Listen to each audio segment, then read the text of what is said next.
c'était systématiquement une espèce d'envie d'aller au-delà de la limite, quoi. Parce que c'est clair que à force d'utiliser les objets pour ce qu'ils ne sont pas, on finit par ne plus les voir pour ce qu'ils sont, quoi. Moi, je pense que la modification du regard, enfin, en ce qui me concerne, en tout cas, elle est permanente, quoi. C'est-à-dire qu'à partir du moment où il y a eu cette modification du regard, c'est pas systématique qu'on fasse du parcours quand on se déplace dans la ville. Ça nous arrive de prendre les chemins usuels, les routes, etc.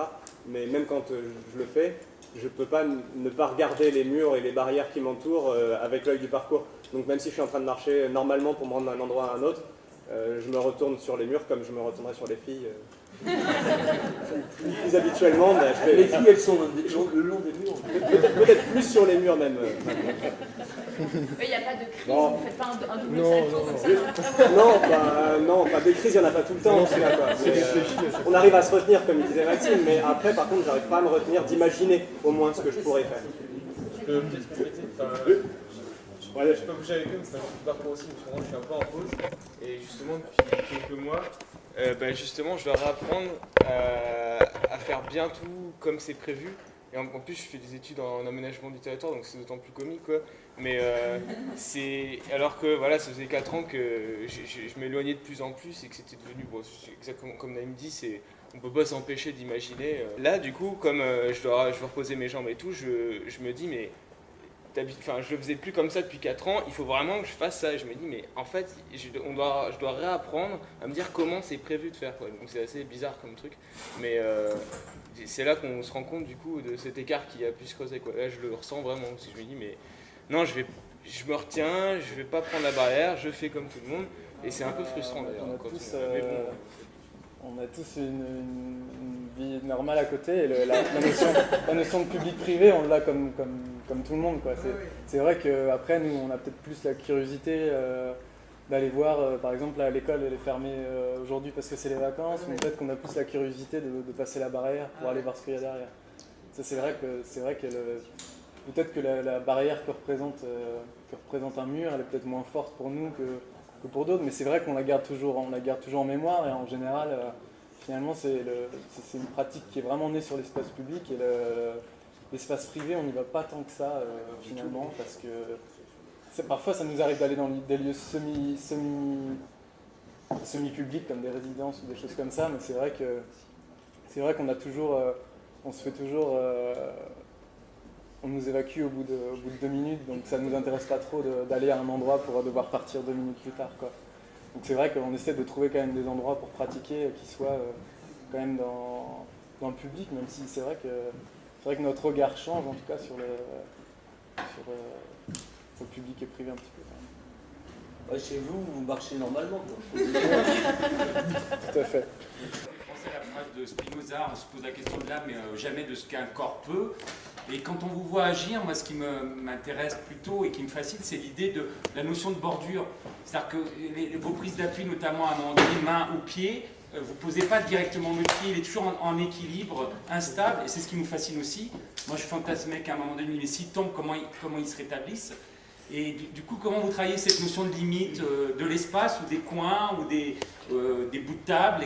Est-ce que ça développe un regard chez vous? Et pourquoi cette pratique de chercher juste la limite? C'est-à-dire que vous pourriez sauter juste pour vous stabiliser sur un espace, et c'est pas ce que vous faites en fait. On n'a pas l'impression que c'est pas ça l'objectif. Enfin, nous ce qu'on cherche un peu quand on pratique, c'est d'être le plus fluide possible. C'est qu'un obstacle, finalement, on le passe...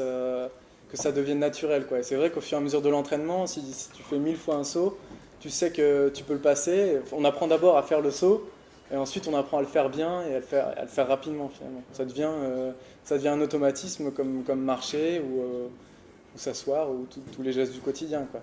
Et c'est vrai qu'au fur et à mesure à force de répéter les choses, on connaît les distances, on connaît nos capacités et on sait... Les choses deviennent instinctives, quoi. C'est un peu ça. Et les réflexes, le fait de se laisser tomber, de se laisser glisser, ça devient des réflexes aussi instinctifs. Et par contre, sur la question de la limite, c'est un peu... c'est vrai que nous, on aime bien arriver pointe de pied, au bord du mur, etc. Et ça, c'est un peu... je dirais que c'est un peu comme un footballeur qui apprend à jongler, quoi. Ça lui sert à rien d'apprendre à jongler pour un match de foot, quoi.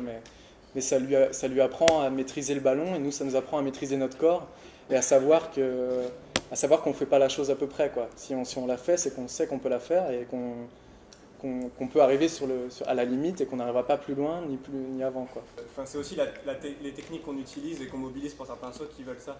C'est-à-dire que quand on fait ce qu'on appelle un saut de précision, qu'on saute à l'arrêt d'un muret à un autre,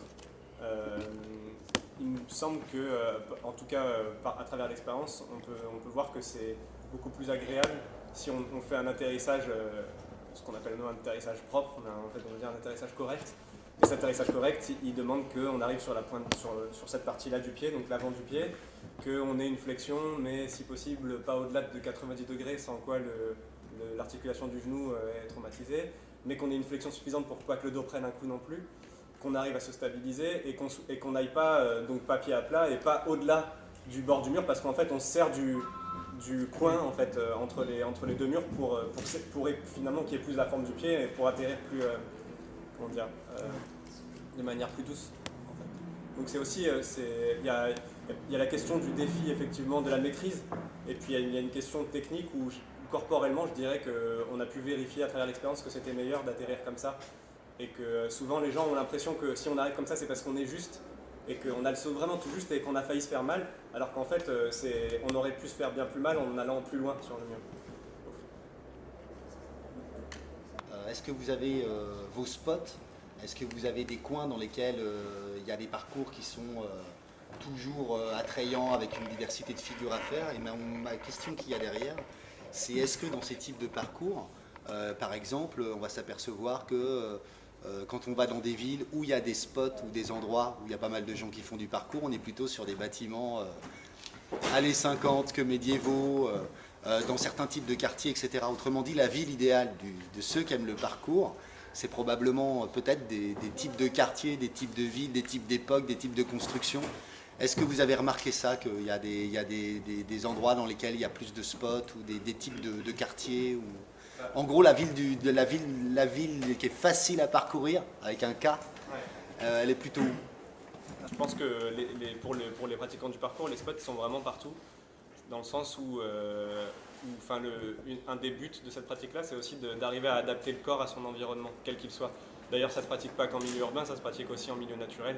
Donc dans la forêt, on va se servir des rochers, des arbres, enfin de ce qu'il y a. Et aussi en sachant qu'on se nourrit essentiellement du relief, de tout ce qui dépasse des surfaces planes. Donc plus il y a de mobilier urbain, enfin plus il y a de mobilier, que ce qui soit urbain ou naturel, plus on a des choses à faire avec, parce qu'on a des obstacles à franchir, on peut s'aider d'un obstacle pour franchir l'autre, etc. Et donc, moi je pense que n'importe où dans la ville, même là où au premier abord, lorsqu'on débute le parcours, l'œil ne soupçonne pas qu'il y ait des choses à faire, parce que plus ça va et plus on aiguise le regard qu'on porte aussi sur le mobilier urbain. Donc au fur et à mesure, on voit des nouvelles choses à faire et des nouveaux lieux et des nouvelles structures qu'on n'avait même pas vues jusque-là. Et donc à ce moment-là, on voit qu'avec un réverbère devant lequel on passait tous les jours sans le regarder parce qu'il y avait juste un réverbère, ben, en fait on se rend compte qu'on peut partir avant une bordure, arriver sur le réverbère et faire quelque chose aussi. Et donc je dirais que c'est un peu partout qu'on s'entraîne, et puis après il y a quand même, comme vous le disiez, des spots, des lieux particulièrement adaptés dans le sens où ils offrent une grande diversité ou une grande richesse de mobilier, et qui permettent de travailler un petit peu toutes les techniques qu'on mobilise dans cette pratique-là. Il y a quand même des spots, il y a quand même des endroits où on aime quand même plus, où il y a plus de choses à faire. Là, on vous a emmené sur un endroit où on s'est baladé un peu avant et on a regardé, ok, là on peut faire ça, on peut faire ça. Il y a quand même des endroits qu'on préfère que d'autres. En général, c'est justement dès qu'il y a une multiplication de murs, de barrières, de mobilier urbain où on aime bien aller, quoi. Et il y a ce terme de spot aussi comme au skateboard. Et quand on les analyse, en général, c'est quand même plus sur l'espace des années 60-70, beaucoup sur les dalles, les villes nouvelles, les quartiers de Tours, etc., où il y a plus de choses à faire. Et je pense que c'est d'une part parce que c'est des espaces qui offrent plus d'espace public que d'autres endroits, parce qu'il y a plus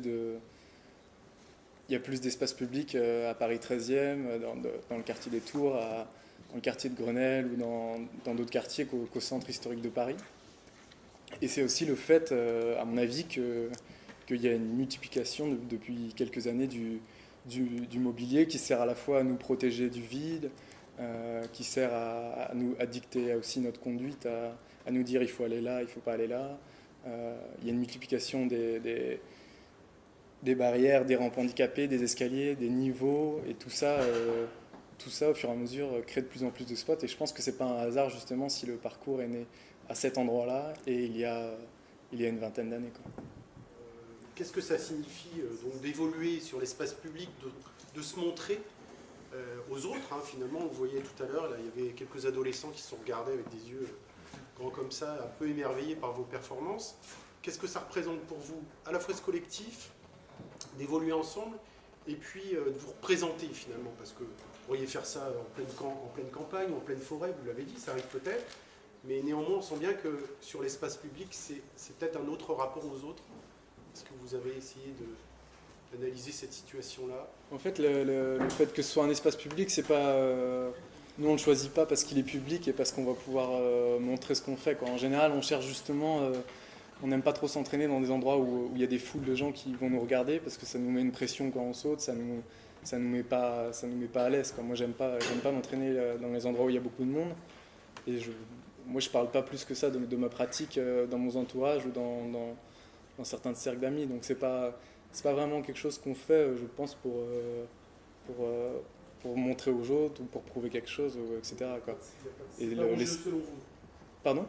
C'est pas en jeu selon vous. Parce que, alors, pourquoi je vous pense évoluez en groupe on évolue en groupe pour la même raison que les gens courent en groupe et vont jouer aux cartes ensemble. C'est une manière d'avoir du lien social, et pour nous on est amis, hein. C'est une manière de nous regrouper à travers une passion, mais c'est vrai que c'est stimulant parce que quand on bouge en groupe, c'est stimulant parce qu'on a quelqu'un qui fait un mouvement, on se dit ok, je vais essayer de le faire, est-ce que c'est à mon niveau, est-ce que je peux le faire, ça nous permet de progresser et ça nous permet de... Voilà. Mais le regard de l'autre, donc des citoyens ordinaires... Mais le regard de l'autre, moi je trouve que c'est plus... Après, vous trouverez toujours des personnes qui aiment bien, qui vont faire du parcours et mettre un chapeau devant eux et qui aiment bien aussi avoir du public, hein. Vous allez en trouver. Mais moi je pense que c'est quand même... moi ça me gêne plus qu'autre chose le regard des gens. Alors bon, donc je m'appelle Naïm Bornaz, je pratique le parcours depuis 9 ans maintenant. Et parallèlement à ça, je suis aussi vidéaste, donc je fais des films autour du parcours.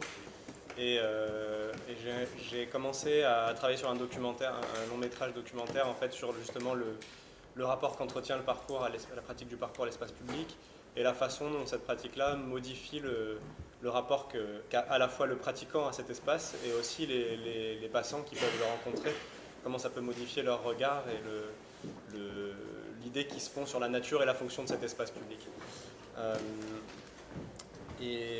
Donc aussi, je fais ce qu'on appelle de la recherche-action, c'est-à-dire que je fais une forme de recherche sociologique. En gros, le principe de la recherche-action, pour ceux qui ne connaîtraient pas, c'est que on considère que les acteurs eux-mêmes des différentes pratiques peuvent avoir un aller-retour réflexif sur leurs pratiques et essayer de penser leurs pratiques avec des vrais outils sociologiques pour avoir une analyse rigoureuse sur leurs pratiques. Donc ils se dotent des outils des sciences sociales et ils essayent de faire un aller-retour réflexif sur leur pratique. Voilà. Et donc je fais ça depuis quelques années maintenant, dans le cadre d'un laboratoire qui s'appelle l'ISRA, Laboratoire d'innovation sociale par la recherche-action. Et du coup j'écris dans ce cadre-là des articles sur le parcours et l'espace public, j'en ai publié plusieurs. Alors, je vous dis brièvement, ce que je vais vous dire, ce ne sera pas du tout exhaustif, hein, mais c'est pour histoire de vous donner quelques clés pour ensuite pouvoir discuter ensemble. Donc je vous fais un très bref historique du parcours, de l'apparition du parcours. C'est apparu il y a à peu près 25 ans, autour de 1988, à Lys, donc, en banlieue parisienne, dans l'Essonne. C'est une petite ville nouvelle à côté d'Evry. Et c'est quelqu'un qui s'appelle David Bell qui a développé cette pratique, lui-même inspiré par son père, donc, qui était enfant de troupe au Vietnam, et qui avait développé une méthode d'entraînement qui lui a permis de survivre pendant la guerre là-bas. Le but premier du parcours, selon David Bell, c'est de pouvoir se tirer d'une mauvaise passe si un jour on est dans une situation de danger et qu'on doit fuir, etc. Ou de venir en secours à quelqu'un qui serait lui-même dans une situation de danger, s'il y a un feu, enfin voilà, un petit peu l'esprit des pompiers, on va dire. C'est un peu ça qui a motivé l'apparition de cette pratique. Donc c'est lui qui a formalisé et théorisé cette méthode d'entraînement. Donc le mot parcours avec un K, c'est donc un dérivé, vous l'avez compris, du mot parcours COURS. Et ça désigne en fait deux choses distinctes. Ça désigne donc un moyen de locomotion qui fait usage simplement du corps humain et de toutes les structures qui l'environnent et qui n'ont pas été conçues pour. Plutôt pour reformuler ma phrase, on se déplace avec tout ce qui n'a pas été conçu pour. Et ça fait partie de la manière dont la pratique se définit. Et en second lieu, c'est aussi une méthode d'entraînement, donc physique, technique et mentale, qui nous permet, et donc qui rend possible le moyen de locomotion. Parce qu'évidemment, on ne peut pas du jour au lendemain se déplacer de cette façon-là, alors qu'on a, surtout dans la société dans laquelle on vit, où il y a une mécanisation assez importante avec les escalators, les ascenseurs, les voitures, etc. Donc on perd petit à petit l'usage de notre corps, et dans le parcours, on essaie de retrouver l'usage du corps, justement. Dans ce concept-là, il y a plusieurs dimensions. Il y a la vitesse pour le pratiquant du parcours, la sécurité, ou la prudence, l'économie d'énergie, la capacité de s'adapter et la fluidité. C'est en combinant toutes ces dimensions-là qu'on essaye d'approcher de plus en plus ce qu'on appelle l'efficience. Donc pour le redéfinir, on l'a dit un petit peu tout à l'heure, mais il s'agit donc de se déplacer d'un point A à un point B de la manière la plus directe, la plus rapide, la plus fluide, la plus efficace possible, en franchissant tous les obstacles qui se trouvent sur la route, et cela avec pour seul véhicule le corps humain. Il y a aussi dans cette pratique une dimension vraiment créative et imaginative, dans la mesure où, comme je vous le disais tout à l'heure, on est vraiment tenu d'utiliser tout ce qui n'a pas été conçu pour. Donc là, on a fait une petite exception d'ailleurs tout à l'heure. Les tables n'ont pas été conçues pour, mais évidemment, c'est nous qui les avons disposées pour pouvoir vous montrer quelques techniques et quelques mouvements, sachant qu'on était en intérieur. Mais a priori, le parcours, lui, veut utiliser tout ce qui existe déjà, l'existant, et en le détournant, trouver comment l'utiliser le mieux possible pour pouvoir continuer son chemin. Alors, je voulais vous dire aussi un mot sur le rapport qu'entretient le pratiquant du parcours à son propre corps, en fait. Parce qu'il faut bien dire que dans le parcours, le corps, c'est le seul et unique véhicule qu'on utilise dans le cadre de ce moyen de locomotion. Donc, évidemment, le corps a une grande valeur et une grande importance, et on porte en conséquence un grand soin à son entretien et à sa santé, selon le principe bien connu qui veut aller loin doit ménager sa monture. Et donc, on a conscience de ça. Si on veut pouvoir aller loin sur le chemin, il faut qu'on prenne soin du corps. D'où ce que je disais tout à l'heure dans les techniques, le fait qu'on se renseigne sur les angles de flexion des articulations, au-delà desquels les articulations vont être trop sollicitées ou traumatisées, sur la façon dont il faut poser le pied, sur la façon dont il faut se préparer physiquement, s'échauffer, s'étirer, etc. C'est vraiment une pratique qui peut parfois donner l'impression d'un sport extrême. Donc ça peut parfois donner l'impression qu'on se jette un peu sans trop savoir et qu'on voit bien ce qui se passe en l'air. Et évidemment, en réalité, il y a beaucoup de préparation et de réflexion avant de faire les sauts, etc. Et un des principes à l'origine du parcours que David Bell a énoncé, c'est donc être et durer. Ce qui signifie qu'effectivement, on veut être dans le moment, mais on veut aussi pouvoir continuer à être au fil des années. Donc là-dessus, moi j'opère une distinction entre ce qu'on peut considérer comme un usage du corps, certes intensif ou intense, et une usure. Et il me semble que le parcours en ça se distingue quelque peu du sport spectacle ou du sport où la performance est le seul critère, le seul objectif, puisque là dans le parcours, voilà, pour mieux le dire, comme ça je risque moins de me répéter, je vous cite un petit extrait d'un article que j'ai écrit sur la question. Certes, le parcours conduit à un usage du corps qu'on pourrait être tenté de qualifier, par abus de langage, de sportif, le corps devenant l'unique outil de déplacement du pratiquant. Mais s'il y a usage, il n'y a pas nécessairement usure. Au contraire du sport de la performance ou sport-spectacle, le parcours met l'accent sur la conservation et la préservation du corps, ce notamment par une connaissance et une écoute accrue de son propre corps, qui permettent de définir des techniques de réception, épargnant les articulations, en sollicitant les muscles appropriés, en calculant les angles de pliage au-dessus desquels il y aurait traumatisme articulaire, et en absorbant la force de l'impact à travers un circuit musculaire bien précis, ainsi qu'avec différentes techniques d'absorption du choc, comme la roulade par exemple. On l'a vu tout à l'heure, je crois que Maxime en a fait une, au moins une. Le parcours inclut d'ailleurs dans sa méthode d'entraînement des pratiques à usage thérapeutique reconnu comme la quadrupédie, je vous en reparlerai après, et a, pour qui en a compris le sens, davantage la caractéristique de faire prendre soin du corps et de le maintenir en forme et en bonne santé, nécessité absolue donc de celui qui en fait l'usage quotidien d'outils de déplacement, que de le négliger, de le malmener ou de le détruire. Les apparences sont donc trompeuses, puisque une pratique telle que le parcours sera souvent qualifiée par ceux qui y sont étrangers de pratique sauvage ou dangereuse, de sport extrême, alors que le sport homologué sert, croit-on, à se maintenir en forme et à garder la santé. Il n'en demeure pas moins que derrière la façade rassurante de l'homologation, la réalité à laquelle est confronté l'athlète compétiteur est parfois tout autre: pression, humiliation, menaces, nécessité d'accomplir toujours davantage, de faire toujours mieux, d'être toujours le meilleur, et leurs conséquences: blessures, dopage, dépression, état de santé critique conduisant parfois au pire. Il me semble aussi qu'il y a deux conceptions du parcours qui petit à petit au fil des années se dessinent. Une conception que j'appellerais plutôt sportive et une conception plus artistique. Alors je m'explique un peu là-dessus. Si on cherche une définition du sport, ce que j'ai fait en écrivant un article, j'ai été chercher ça à plusieurs sources, donc dans le Grand Larousse, auprès des institutions sportives telles que le Comité national olympique du sport français, et auprès de sociologues du sport, parmi lesquels Pierre Parlebas et Jean-Marie Brome, pour ne citer qu'eux. Et donc tous ces gens-là, les sociologues du sport, le Grand Larousse et les institutions sportives, s'accordent sur 3 critères pour qu'on puisse parler de sport. Lesquels sont: premier critère, la pertinence sportive, donc le sens de l'activité est dans l'engagement moteur, il faut qu'il y ait une activité physique, autrement dit. 2, la codification compétitive, la présence de règles permettant d'attribuer la victoire. Et 3, l'institutionnalisation, présence d'une instance nationale ou internationale, voire les deux, qui organise les compétitions et définit les règles, qui permettent de départager donc les pratiquants. S'il y a 2 de ces 3 critères, mais s'il en manque un, on ne peut pas parler de sport, d'après ces définitions-là. Donc, si on se fie à ces définitions, le sport, ça a donc la particularité d'être un jeu institutionnalisé, auquel il ne s'agit pas seulement de jouer, mais aussi et surtout de gagner. Or, si le parcours remplit certainement la première condition, celle d'engagement moteur, ou encore d'exercice physique, ça vous avez pu le voir, il exclut en revanche par essence toute forme compétitive, et ne remplit donc pas le second critère. Quant au troisième et dernier critère, celui d'une pratique institutionnalisée dont l'institution définit les règles du jeu et organise les compétitions, le parcours pose là encore problème. Donc là, je vous lis encore un petit extrait de l'article que j'ai écrit sur cette question. D'abord, ce dernier critère suppose qu'il y ait des règles. Or, nous verrons que nous avons dans le cas du parcours plutôt affaire à des principes philosophiques qu'à des règles en tant que telles. Ensuite, ça suppose que ces règles soient conçues en vue de l'organisation de compétitions.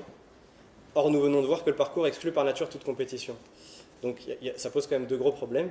Enfin, au jour d'aujourd'hui, aucune institution à travers le monde n'est reconnue de l'ensemble des pratiquants comme légitime et comme représentant la pratique. C'est-à-dire qu'il y a bien des fédérations.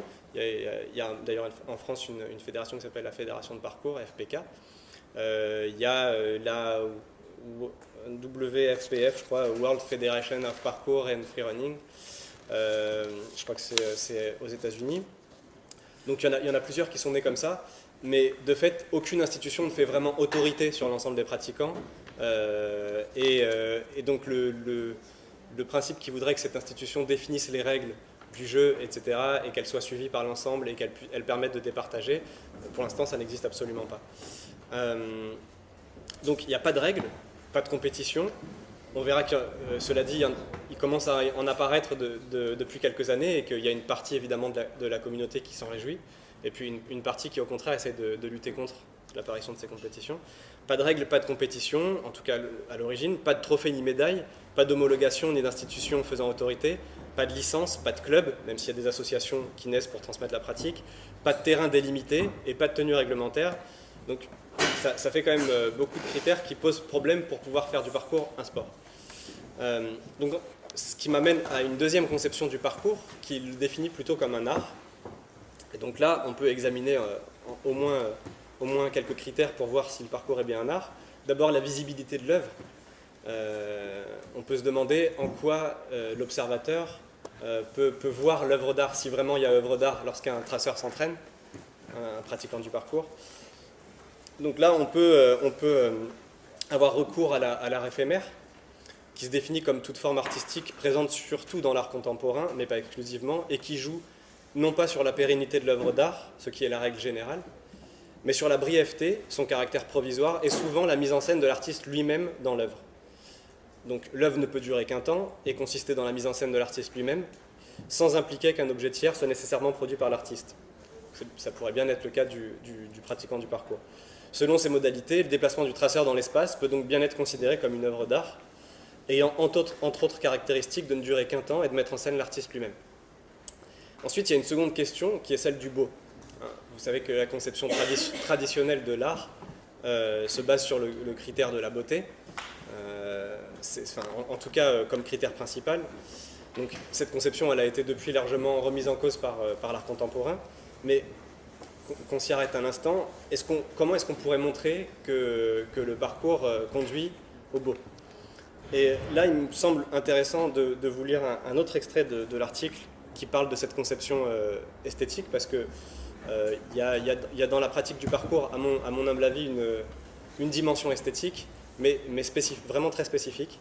Donc, la première objection qui nous vient à l'esprit est que le parcours s'occupe d'efficience et non de beauté esthétique. Cet argument se fonde sur le présupposé théorique suivant: il n'y a de dimension esthétique qu'intentionnelle. En d'autres termes, le beau ne peut être atteint que par celui qui le recherche. Or, le traceur ne recherche pas la beauté, mais l'efficacité du mouvement. Faisons un détour par les animaux afin d'examiner la pertinence de cet argument. Pourquoi un chat saute-t-il ou grimpe-t-il aux arbres? Nous pourrions bien trouver la réponse à cette question dans ces quelques mots. Il ne faut pas chercher à faire le mouvement pour qu'il soit beau. C'est à force que tu aies de l'aisance, le mouvement devient beau. Comme un singe ou un puma qui va passer une rivière, on se dit c'est joli. Mais lui, quand il saute la rivière, il ne se dit pas j'essaie d'être joli. Il essaie d'être le plus juste possible. Là, je viens de citer David Bell dans une interview qui prenait cet exemple du singe ou du puma. Donc, notons qu'à 2 reprises d'ailleurs dans cette même interview, David Bell qualifie le parcours d'art. Nous avons en effet de bonnes raisons de croire, par exemple, que le chat qui saute ne cherche pas à ce que son mouvement soit beau, simplement parce qu'il est peu probable que le chat maîtrise et utilise le concept de beau, a priori en inadéquation avec ses préoccupations vitales. Là où nous voyons, nous, de la grâce et de la beauté, il est pour lui plutôt question de justesse. Justesse du mouvement, de la puissance musculaire mobilisée, détermination précise du point d'atterrissage, réactivité.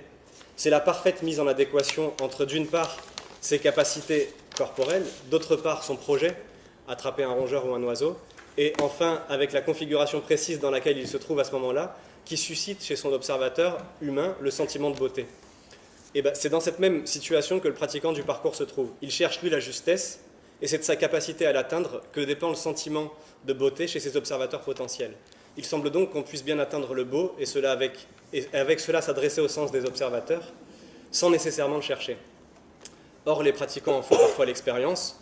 On a des témoignages d'observateurs occasionnels qui semblent le confirmer.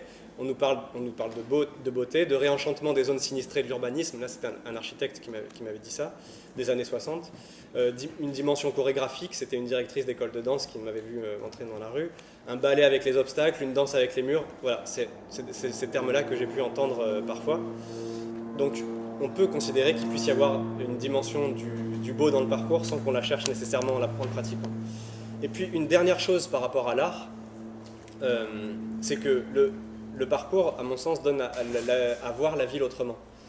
Je vous cite encore un extrait de l'article qui fait suite juste à ce que je viens de vous dire, mais les traceurs ne rencontrent pas non plus que des réactions positives. Donc ça, on en parlait tout à l'heure, quand on disait que parfois dans les résidences, on se fait chasser au bout de 2 minutes, et ça, on le sait tous. On ne le sait que trop. Donc, on ne rencontre pas que des réactions positives. En effet, parce qu'il investit l'espace public dont il fait un usage tout à fait inhabituel, il arrive fréquemment que le parcours dérange. Il dérange parce qu'il surprend, parce qu'il s'invite sans qu'on l'ait convié, parce qu'il bouscule les habitudes, parce qu'il détourne le mobilier urbain et joue avec, parce qu'il prend d'autres chemins que les chemins usuels, parce qu'il introduit de la nouveauté dans les usages et du mouvement dans l'espace, parce qu'il évoque l'animalité par ses corps qui se meuvent dans la ville. En faisant tout cela, le parcours donne à voir l'urbanisme sous un jour nouveau. Il renvoie une image de l'espace commun qui ne correspond pas aux représentations que ses usagers en ont. En d'autres termes, le regard décalé que le traceur porte sur la ville amène à son tour un décalage sur la manière dont elle apparaît à ses autres usagers. Or, c'est là une autre fonction, ou tout du moins une qualité qu'on pourrait attribuer à l'art en général, donner à voir ou à percevoir le réel d'une façon nouvelle, mais aussi plus profonde, créer un décalage dans le point de vue de l'observateur, susceptible d'éclairer ce qu'il observe. Le philosophe Henri Bergson écrit à ce sujet « Il y a en effet, depuis des siècles, des hommes dont la fonction est justement de voir et de nous faire voir ce que nous n'apercevons pas naturellement, ce sont les artistes. » Fin de citation. Le traceur, par le biais de ses œuvres, fait certes voir l'urbanisme et l'architecture des villes, mais il fait également voir une réalité bien moins manifeste, l'espace public. C'est par l'usage détourné qu'il en fait que le pratiquant du parcours met en exergue l'espace public dans lequel il crée, parce qu'en remettant en cause les codes et conventions qui y ont cours, il les rend visibles. Bergson nous dit encore « L'art n'a d'autre objet que d'écarter les symboles pratiquement utiles, les généralités conventionnellement et socialement acceptées, enfin tout ce qui nous masque la réalité. » Et on peut se demander si c'est pas ce que le parcours fait dans l'espace urbain. C'est justement par rapport à ce détournement de l'existant et du mobilier urbain, le danger que peut représenter l'apparition de lieux tels que les parcours-parcs. Donc pour ceux qui sont vraiment étrangers au parcours, les parcours-parcs, c'est des lieux bâtis sur le même principe que les skateparks, et c'est des lieux conçus par et pour les pratiquants du parcours, dont souvent ils dessinent eux-mêmes, ils disposent les différents objets pour pouvoir ensuite pratiquer dessus. Et moi j'y vois plusieurs gros problèmes. Le premier, c'est que pour moi, ça dépouille la pratique de sa dimension créative et imaginative.